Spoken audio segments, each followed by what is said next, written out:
In the land where wind weeps and eagles soar, a cursed warrior and an exiled princess dared to love, and from their love rose a legend the steppes will never forget. This is the story, the eagle and the princess of Ashen Hooves, a love that healed the kingdom by Pacampara. If this tale stirred something in you, a memory, a dream, or a truth, our Ko-fi, Amazon, and Patreon links are in the description. Support helps us keep writing for you and the ones you hold dear. Beneath a sky of iron blue, where sun and moon collide, the horses run like rivers wild, no master rein or guide.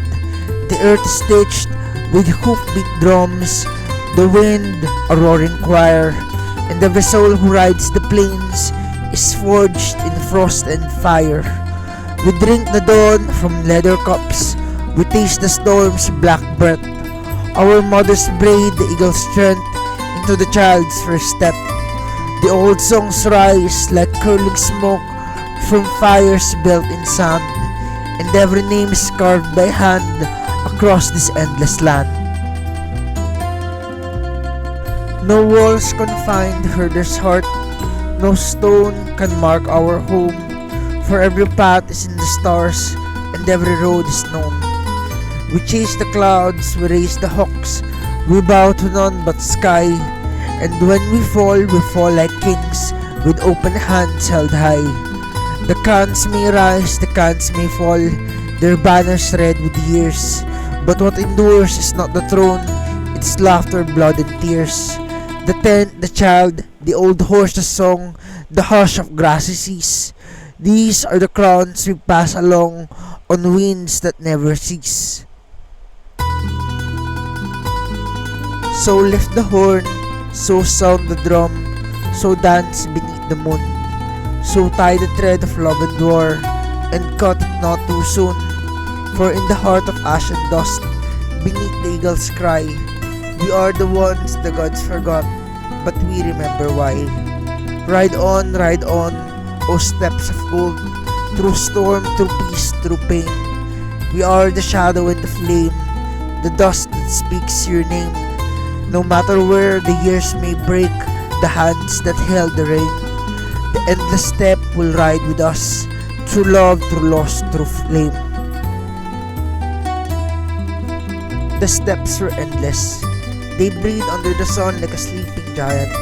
Waves of grass, silver and gold, rolling toward the horizon that had never arrived. And through the sea of wind and earth rode a girl on a dappled mare, her black braid flying, her eyes fixed forward as if the world behind her no longer existed. To the people of the horse clans, she was young, horse tamer, windrunner, the girl who could touch a stallion's quivering flank and quiet it with the word. But in the darkness of her own mind, she was still Yongsun, last princess of the Daihara. She rarely let herself remember, but some nights when she lay under the stars, the memory slipped through. She remembered how the sun slanted through the palace gardens, honey on stone. She remembered her brother's laughter, how he lifted her onto the backs of the palace steeds, whispering, "One day you'll ride faster than the wind, Yong." She remembered the scent of her mother's hair, jasmine and soft musk, when her mother bent to kiss her goodnight. And she remembered the night the world ended, fire on the rooftops, screams in the marble halls, the weight of her brother's arms lifting her over the orchard wall, saying, "Run, Yongsun, don't look back, live." She never saw him again.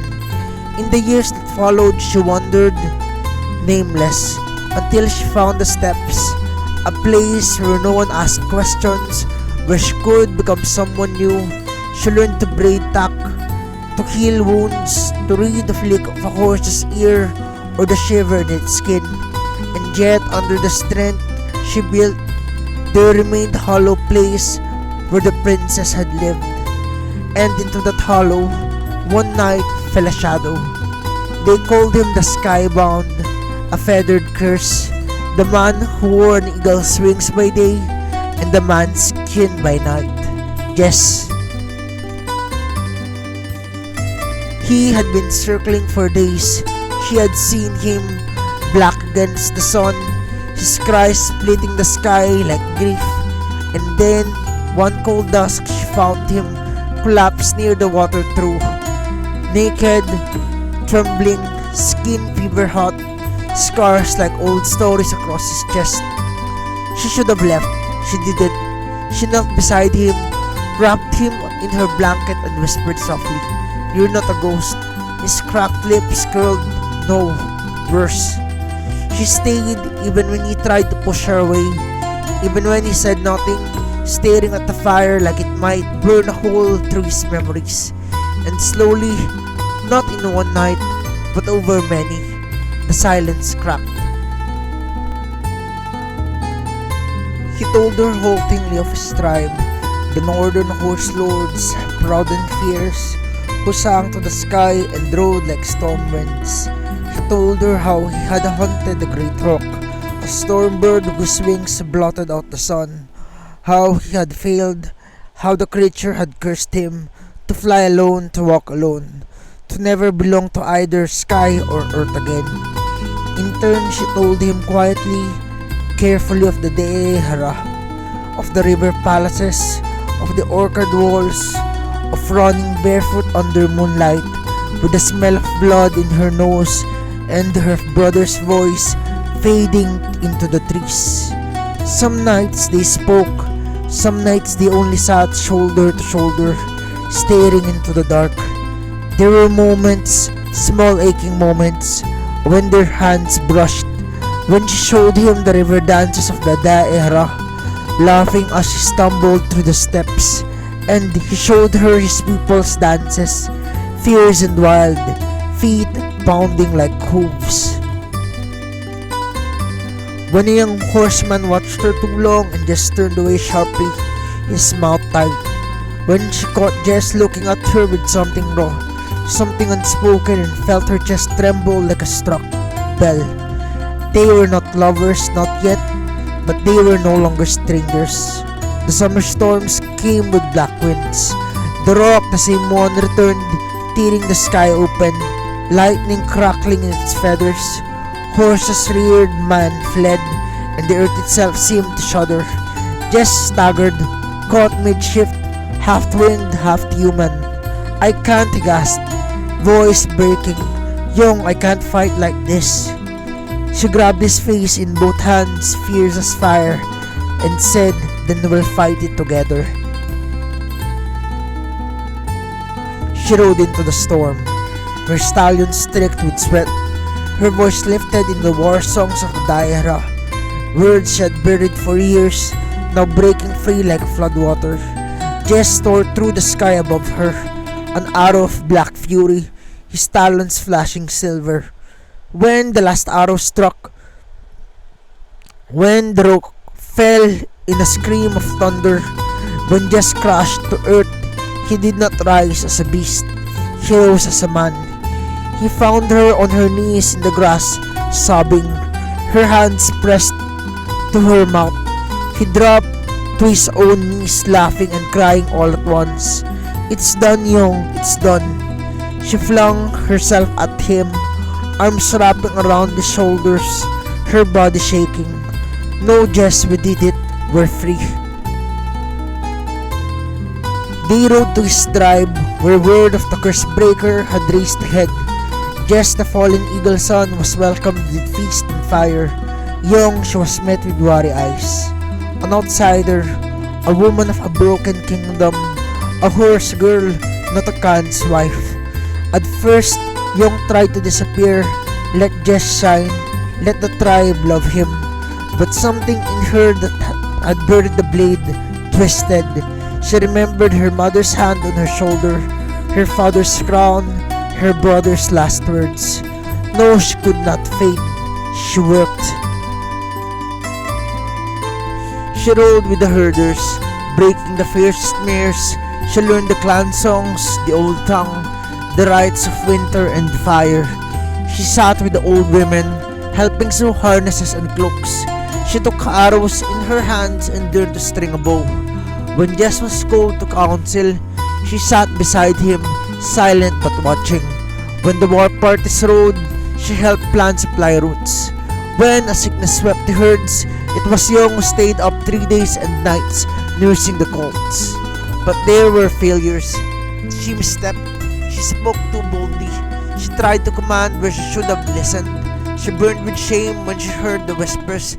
She thinks she's a queen already. One night in their tent, she sat on the floor, arms strapped around her knees, shaking. Just crouched before her, lifting her chin gently. "Yong, I'm not enough," she whispered. "They will never see me." Jess' voice broke. "They see you, I see you." But Yong pulled back, wiping her face. "I want to be more than just the girl you love." And so she rose again. She didn't demand respect, she earned it. She helped rival Khan's wife deliver her baby. She rode night patrol when raiders threatened. She taught the children Dehran songs, turning old wounds into new bridges. Slowly they warmed. Slowly they saw her, not as the stranger, not as the cursed man's wife, but as Yongsun, as their queen. Their wedding came under stars fierce and bright.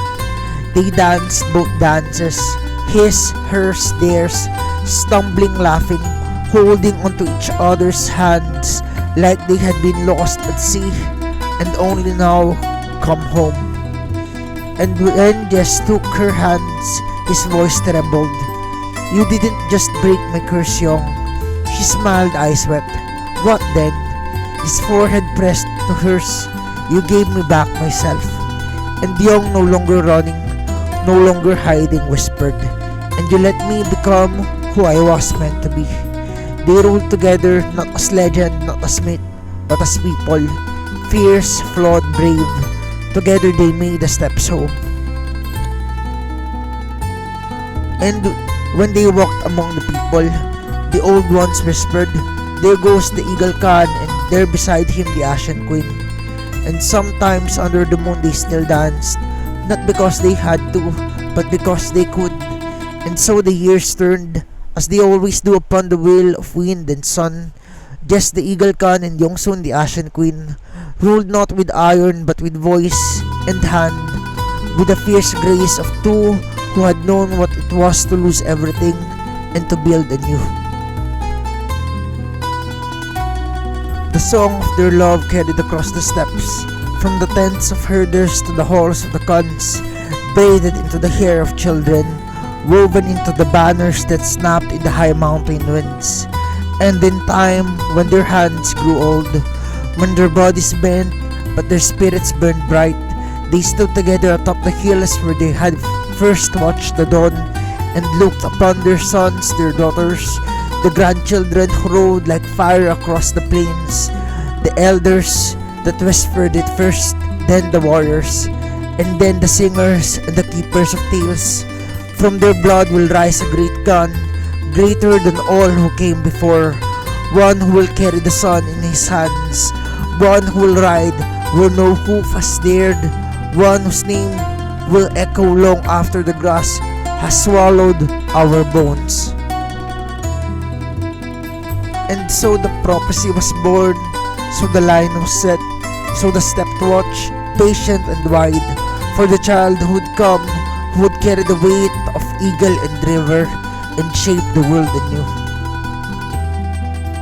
This piece is dedicated to my dearest sunshine, Kim Yongsun. Please show her your love and support on her channel, Solarcido. She's the heart behind so much of the light I share here. If you enjoy poems, short stories, and heartfelt journeys like this one, stay a while and see if any of my work resonates with you. I'd love for you to consider subscribing if you find a piece of your heart here. Also, feel free to leave a comment about what new story formats or poems you'd love to see. Your voice helps shape this growing storybook we're building here. Thank you for walking this world with me. Have a nice day.